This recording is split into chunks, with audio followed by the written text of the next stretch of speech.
똑같이 인바디하고 똑같이 체형 분석한다는 겁니다. 그게 가장 큰 문제입니다. 그 변화가 명확하면 어때요? 고객들은 와우 하는 겁니다. 그래서 재등록을 또 하게 됩니다. 네, 오독자 여러분 반갑습니다. 이번 영상은 센터를 운영하는 헬스장, PT샵, 그다음 필라테스 요가샵을 운영하는 우리 원장님들, 관장님들을 위한 운영 꿀팁입니다. 이번 편에서는 무엇을 말씀드리고 싶냐면 센터의 평가 시스템입니다. 우리 각자 센터를 운영하는 대표님들이 각자의 강사님들이 존재하고 그 강사님들이 수업을 해주실 거라고 생각합니다. 그런데 우리가 처음 고객을 만날 때 사실 제일 중요한 게 첫 인상이죠. 첫 인상에서의 신뢰감을 주지 못하면 사실 그 고객은 떠날 수밖에 없습니다. 우리 소개팅 생각해 봅시다. 어때요? 첫 만남이 딱 이루어졌을 때 첫 인상은 굉장히 중요합니다. 그렇죠? 그 다음에 스텝이 있는 겁니다. 우리가 첫인상이 내가 생각하는 첫인상이 아니라면 아무리 그 사람이 좋은 매력을 가졌어도 더 이상 그 매력을 알아가지 않잖아요. 그렇기 때문에 우리의 센터 평가 시스템은 첫인상을 좌우하는 굉장히 중요한 요소가 됩니다. 고객이 왔을 때 어떻게 하죠? 모든 강사들이 동일하게 평가합니다. 어떤 고객이 와도 동일하게 회원들을 평가하죠. 근데 그 고객이 과연 그 평가를 마음에 들어 할지는 사실은 그 고객의 니즈와 그 고객의 생각에 달렸습니다. 만약에 A라는 강사와 B라는 강사와 C라는 강사와 D라는 강사가 똑같이 인바디를 하고, 그렇죠? 똑같이 체형 분석을 하고, 그 다음에 똑같이 뭘까요? 스쿼트 자세를 보고 이런 똑같은 형태의 평가를 한다면 이 고객이 과연 만족을 하고 첫인상을 좋게 가져갈 수 있을까요? 절대 그렇지 않는다는 거죠. 헬스, PT, 필라테스 회원들의 건강 케어는 라포.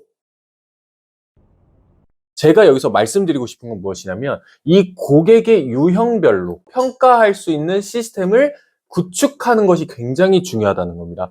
제가 센터를 운영하면서 많은 회원님들을 만나면서 느꼈던 고객의 유형이 있어요. 그게 뭐냐면 첫 번째는 여러분들이 잘 알고 있는 다이어트 고객입니다. 즉 다이어트, 근력 증진, 내 뱃살을 빼고 싶어하는 고객들입니다. 두 번째는 뭘까요? 살고 싶어요. 생존형 고객입니다. 즉 내가 일을 더 잘하고 싶고 아침에 잘 일어나고 싶고 육아하고 싶고 그 다음에 저녁에 퇴근하고 나서 내 가족들과 시간을 활기차게 보내고 싶고 어때요? 네, 생존형 고객입니다.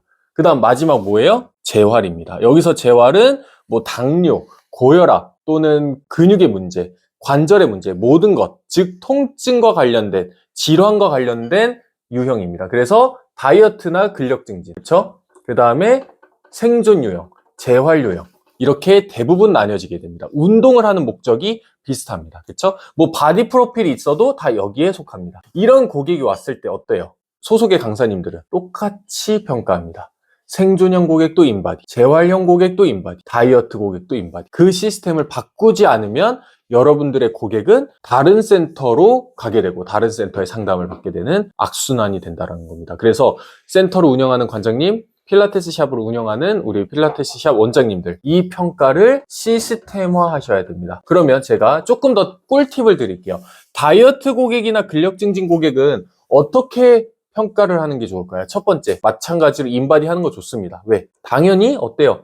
다이어트기 때문에 인바디와 같은 체지방 정보들이 필요하죠. 그 다음에 두 번째는 무엇이냐면 근력을 보셔야 됩니다. 여기서 하체 근력. 이 고객은 얼마나 스쿼트를 오랫동안 할 수 있는지, 많이 할 수 있는지, 얼마나 스쿼트의 무게를 많이 올릴 수가 있는지. 이 공식이 따로 있습니다. 이 공식은 저희 라포 블로그에서 확인하실 수가 있습니다. 그 다음에 세 번째는 뭘까요? 취약한 관절의 두께입니다. 이게 무슨 뜻이냐면 뱃살을 빼고 싶어요. 또는 허벅지의 근력을 높이고 싶어요. 그렇기 때문에 둘레를 재는 겁니다. 매우 효과적입니다. 그러면 허리 둘레를 쟀을 때 그 다음에 10회 동안 운동을 하고 둘레를 다시 쟀을 때 그 변화가 명확하면 어때요? 고객들은 와우 하는 겁니다. 그래서 재등록을 또 하게 되는 거죠. 그래서 이 둘레를 재는 센터는 거의 없습니다. 만약에 팔이 두껍지 않다. 팔을 더 키우고 싶다. 팔의 둘레 재고 뱃살 빼고 싶다. 배의 둘레, 허벅지 둘레 재면서 이 고객의 둘레를 측정하고 기준점을 확인해 주셔야 됩니다. 그럼 기준점은 어디 있을까요? 챗 GPT에 다 나와 있습니다. 유튜브라든지 인스타에 이 둘레가 몇 정도 되어야 정상인지 다 나와 있어요. 그래서 그것을 데이터화하고 엑셀에 저장해 놓고 고객들과 상담하는 겁니다. 그러면 여러분들의 모든 강사들이 똑같이 평가하겠죠. 똑같이 상향 평준화된 첫인상을 받을 수가 있습니다. 그 다음 두 번째, 생존형 고객 어때요? 당연히 인바디 해야 됩니다. 그 다음에 두 번째 뭐 해야 되냐면 혈압 재셔야 돼요.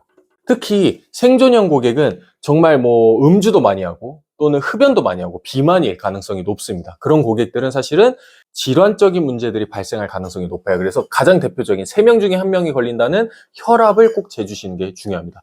120에 80, 수축기, 이완기 정확하게 나와 있죠. 혈압 재서 어떻게 해야 될까요? 이 고객님이 혈압이 높은지 낮은지를 체크할 수가 있는 거죠. 그 다음 마지막 재활은 어떨 거예요? 그렇죠. 재활은 여러분들이 이제 필요한 체형 분석, 그 다음에 스쿼트 자세, 그 다음에 가동성, 그 다음에 개별 근력, 뭐 허벅지의 근력, 또는 뭐 햄스트링의 근력, 이런 것들을 재주셔야 되는 겁니다. 그래서 제일 중요한 핵심은 뭐냐면 어떤 고객이 와도 지금 모든 강사가 똑같이 인바디하고 똑같이 체형 분석한다라는 겁니다. 그게 가장 큰 문제입니다. 그럼 고객은 이미 그렇게 평가를 다른 센터에서도 다 받았기 때문에 여러분들에게 좋은 첫인상과 좋은 경쟁력을 받을 수가 없게 되는 거죠. 그렇기 때문에 이 고객의 유형을 파악하고 무엇을 원하는지 체크한 다음에 어떤 고객인지 체크해서 이 고객에게 맞는 평가 시스템을 구축하고 그 다음에 이것들을 여러분들이 모든 강사한테 딜리버리, 전달해서 강사들이 동일하게 평가할 수 있도록 해주셔야 됩니다. 그럼 평가를 하고 이 데이터들이 나오겠죠. 그럼 이 데이터들이 나오면 라포 시스템을 사용해서 라포에 이 고객에 대한 데이터들을 넣어주고 그 다음에 이 데이터가 어떻게 변하는지를 라포에 넣어서 이 변화가 어떻게 되는지를 확인하시면 고객들도 만족하고 대표님이나 센터 원장님들도 이 강사들이 어떻게 라포에서 수업을 잘하고 이 고객들의 데이터 변화가 되어 있는지를 확인하실 수가 있는 겁니다. 센터를 운영하는, 필라테스를 운영하는 관장님들 그리고 원장님들이 잘 성장하는 것이 오주성화 채널과 머스트무브가 성장하는 길입니다. 그래서 저희가 이렇게 센터를 성장하기 위한 운영 꿀팁을 계속 공유해 드릴 테니까 구독자 여러분들 좋아요, 구독, 알림 설정 많이 부탁드리겠습니다. 감사합니다.